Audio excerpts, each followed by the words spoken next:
राऊ bypass पर शनिवार रात असंतुलित होकर एक ट्रक पुलिया में जा गिरा। इस हादसे में 2 लोगों की मौत हो गई। ड्राइवर और क्लीनर को निकालने के लिए पुलिस को पोकलेन मशीन की मदद लेनी पड़ी। राऊ बाईपास पर हुए सड़क हादसे में ट्रक में सवार ड्राइवर क्लीनर की अस्पताल लाते वक्त मौत हो गई।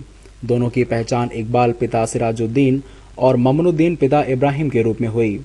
राजेंद्रनगर पुलिस के मुताबिक आलू से भरा ट्रक बाईपास पर असंतुलित होकर लगभग 20 फुट की पुलिया में जा गिरा, जिसमें केबिन बुरी तरह क्षतिग्रस्त हो गया और उसी दौरान आलू की भरी हुई सैकड़ों बोरियां केबिन में लुढ़क गईं, जिसमें क्लीनर और ड्राइवर बुरी तरह दब गए। राजेंद्रनगर पुलिस को दोनों घायलों को निकालने में काफी मशक्कत करनी पड़ी, लेकिन दोनों घायलों की अस्पताल पहुंचने से पहले ही मौत हो गई। पुलिस ने मामला दर्ज कर लिया है। कुछ तो नहीं मालूम है, गाड़ी नीचे उतरी है और पुल के नीचे ठुका गई। दिल्ली गैंग रेप की घटना के बाद सारा देश घृणित कृत्य के विरोध में आज महसूस कर रहा है। इसी आज से साहस जुटाकर छेड़खानी को बर्दाश्त कर रही छात्राएं सुरक्षा की मांग को लेकर एसपी से मिली। क्या आप इंदौर में दिल्ली गैंग रेप जैसी घटना होने का इंतजार कर रहे हैं? एसपी आइकन से कि हाँ हम इसको थोड़ा सा इस पे कार्रवाई करेंगे, प्रेजेंस बढ़ाएंगे, लेकिन ये लार्जर इशू है यार, इसको आप समझो। चीज ये है कि problem doesn't lie in an element, कोई बीमारी को ट्रीट करने का नहीं है, उसके जड़ पे जाओ। आप सोच रहे होंगे कि इन तेवरों के साथ आखिर ये छात्राएं एसपी डॉक्टर आशीष से बहस क्यों कर रही हैं? दरअसल दिल्ली गैंग रेप की घटना के बाद पीड़ित युवती के साथ पूरा देश जुड़ा और उसे न्याय दिलाने के लिए सड़कों पर उतर आया। लेकिन इस पूरे घटना के बाद इंदौर की कुछ युवतियों ने इस घटना की पुनरावृत्ति न हो इसलिए कदम उठाया और पुलिस के सामने कई सवाल उठाए। इस अभियान में लगभग 18 कॉलेज के प्रतिनिधि छात्र छात्राओं का संगठन एसपी मुख्यालय डॉक्टर आशीष से मिलने पहुंचा और अपनी पीड़ा बताई। डॉक्टर आशीष से बात करते हुए छात्राएं कई बार अपना आक्रोश नहीं छिपा पाईं और कुछ छात्राओं ने अपने साथ हुई छेड़खानी की घटनाओं के बारे में भी बताया और हर जुबान से एक ही सवाल था कि हमें सुरक्षा कब मिलेगी। घर हो जाए नहीं तो अगर इवन हम जरा सी दूर भी जाते तो सोचने में कहीं भी कोई भी पर्सन आके बोलते चल रहे हो क्या साथ में, ये कोई बात होती है? हम लोग इवन हमारा कोई राइट्स ही नहीं, हम जी नहीं सकते अपनी लाइफ में। कोई भी पर्सन आके हमें कुछ भी बोल के चले जाता है। पब्लिक वे में अगर हम पब्लिक ट्रांसपोर्ट से जा रहे हैं। छात्राओं से मिलने के बाद डॉक्टर आशीष पूरे समय उन्हें समझाते रहे और जल्द ही महिलाओं और छात्राओं की सुरक्षा के लिए कदम उठाने के लिए आश्वस्त भी करते रहे। डॉक्टर आशीष ने जल्द ही महिलाओं और युवतियों के लिए वॉइस कॉल सर्विस शुरू करने की बात कही। इंदौर की युवतियों में छेड़खानी को लेकर पीड़ा तो बहुत पहले से थी, लेकिन दिल्ली की घटना ने उन्हें अपनी सुरक्षा को लेकर मुखर होने के लिए मजबूर कर दिया। अब देखना ये होगा कि महिलाओं और युवतियों की सुरक्षा को लेकर पुलिस कोई ब्लूप्रिंट तैयार कर पाएगी। पुलिस भले ही ये कहे कि रात 11 बजे शहर की दुकानें बंद करवा दी जाती हैं, लेकिन पुलिस की ये बात झूठी है। शहर में देर रात तक बड़े लोगों के लिए मैखाने खुले रहते हैं। रात को एक ऐसे ही मैखाने में जब विवाद हुआ तो पुलिस पहुंची, लेकिन यह कहकर अपने आप को सही साबित करने लगी कि रूटीन चेकिंग है। ये नजारा है मल्हार मेगा मॉल स्थित एक पब का। रात 12:30 बजे पुलिस को सूचना मिली कि यहां विवाद हो गया है। सूचना पर गश्त कर रहे सीएसपी राजेश दंडोतिया बल के साथ पहुंचे। पुलिस के कुछ देर बाद ही यहां मीडिया कर्मी भी पहुंच गए। मीडिया के कैमरे में जो कैद हुआ वो पुलिस के झूठ के लिए काफी था। यहाँ जाम से जाम छलक रहे थे। उनके साथ कम कपड़े पहने हुए उनकी महिला मित्र भी मौजूद थीं। पुलिस और कैमरों को देख सभी में हड़कंप मच गया और मुंह छुपाकर भाग निकले।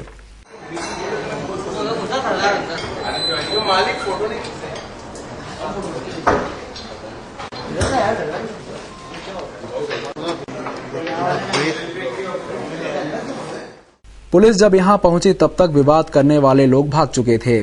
देर रात तक खुले पब के बारे में जब सीएसपी से सवाल किया गया तो सुनिए उन्होंने क्या जवाब दिया।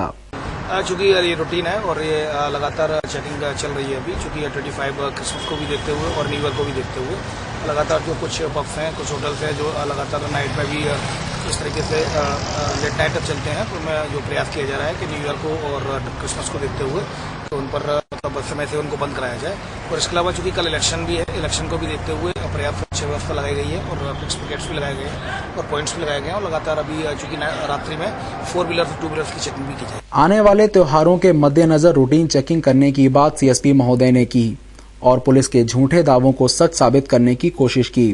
बहरहाल जिस तरह शहर में देर रात तक शराबखोरी है और लड़कियां भी उसमें शामिल हैं, यह किसी बड़े अपराध को बुलावा देने के लिए काफी है।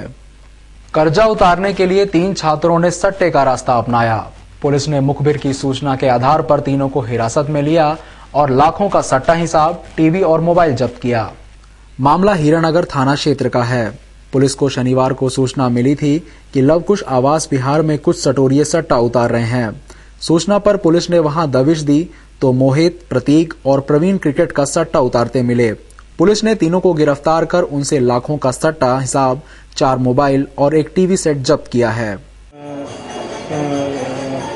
मोबाइल और टीवी के माध्यम से सट्टा ले रहा है। सूचना पर वहां पर पहुंचा। मौके पे मोहित और उनके साथी प्रवीण और प्रतीक मिले, जिनसे इलेक्ट्रॉनिक सामान, मोबाइल और टीवी और सेटअप बॉक्स और सट्टे की पर्चा आदि उपकरण जब्त किया। तीनों आरोपी 12वीं कक्षा में पढ़ते हैं। आरोपियों के ऊपर लाखों रुपए का कर्ज था। उसे ही चुकाने के लिए तीनों ने किराए का मकान लिया और सट्टा उतारने में लग गए थे। यूनिवर्सिटी कैंपस प्रेमी जोड़ों के लिए अय्याशी का अड्डा बनता जा रहा है। शनिवार शाम पुलिस ने एक ऐसे ही प्रेमी जोड़े को हिरासत में लिया।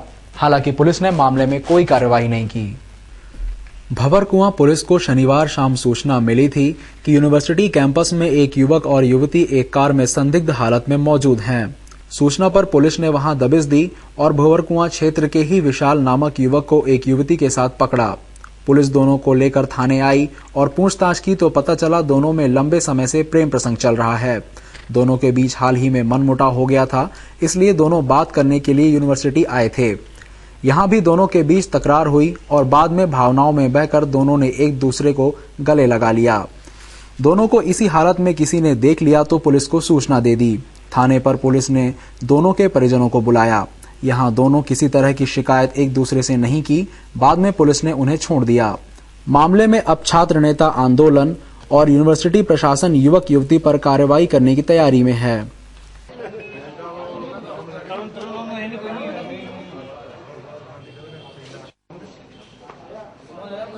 कांग्रेस महासचिव दिग्विजय सिंह ने एसडीएस आईटीएस कॉलेज की फीस बढ़ाए जाने का समर्थन किया।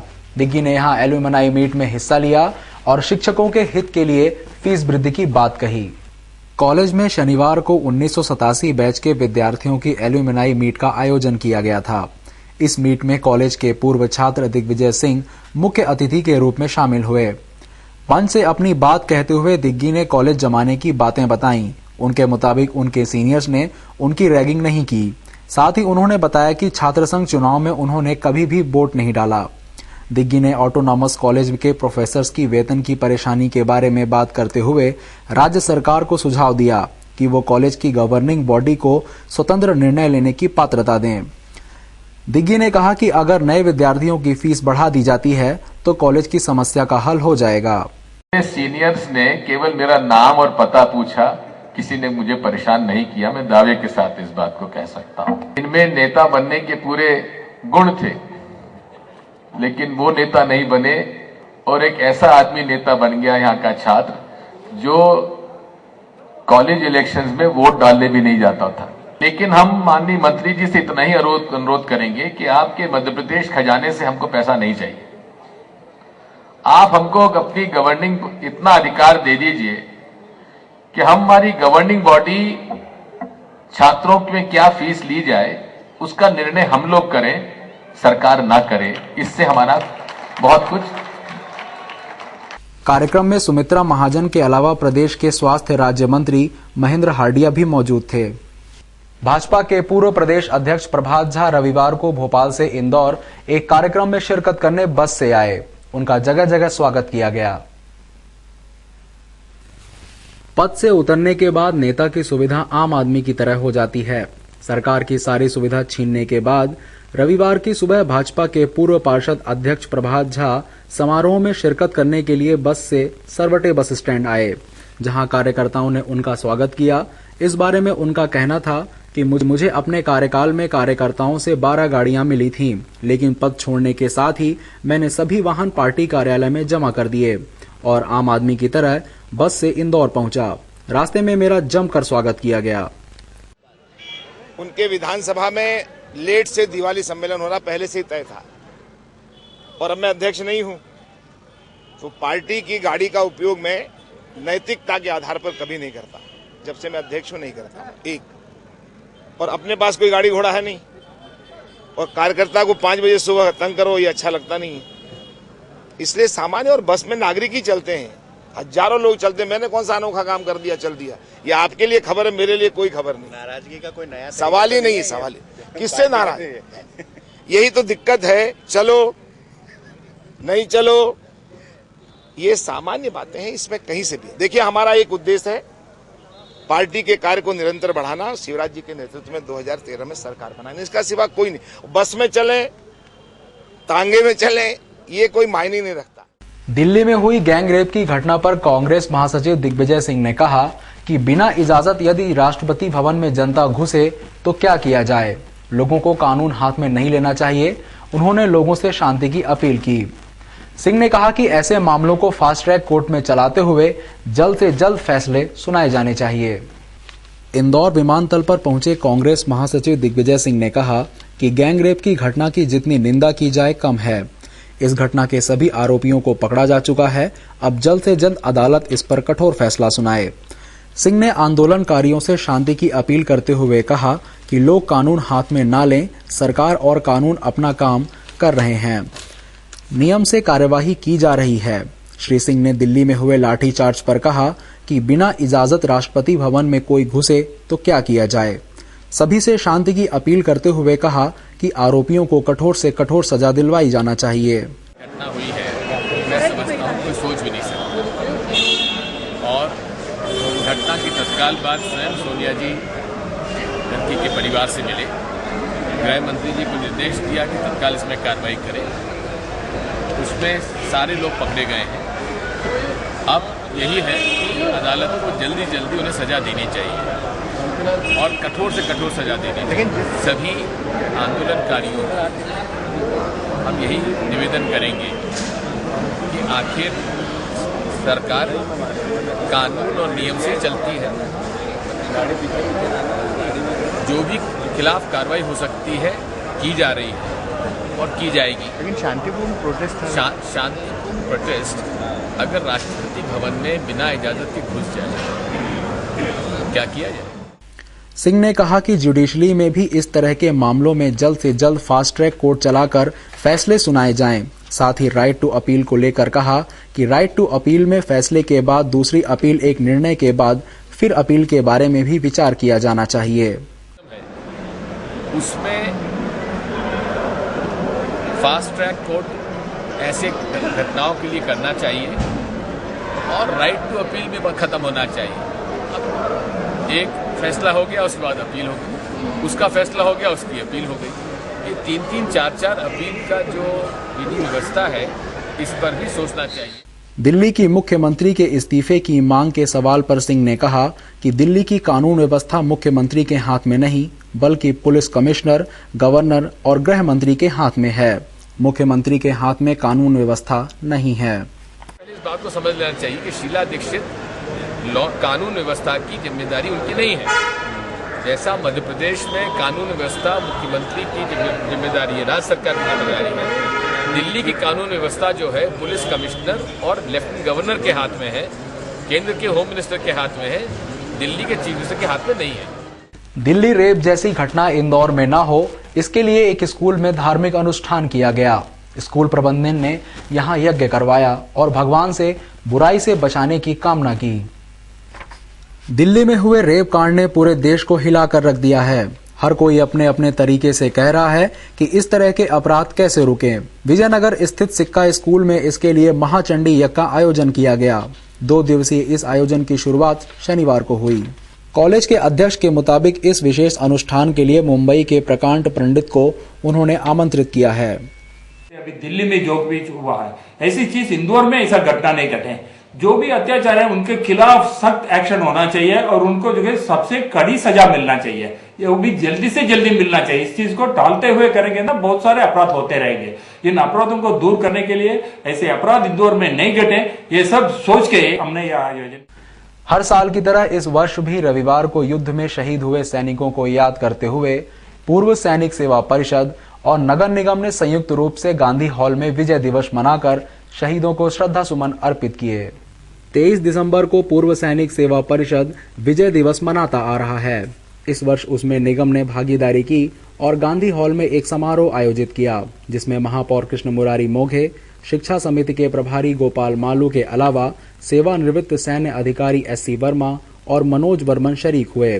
सभी अतिथियों ने शहीदों को श्रद्धा सुमन अर्पित किए।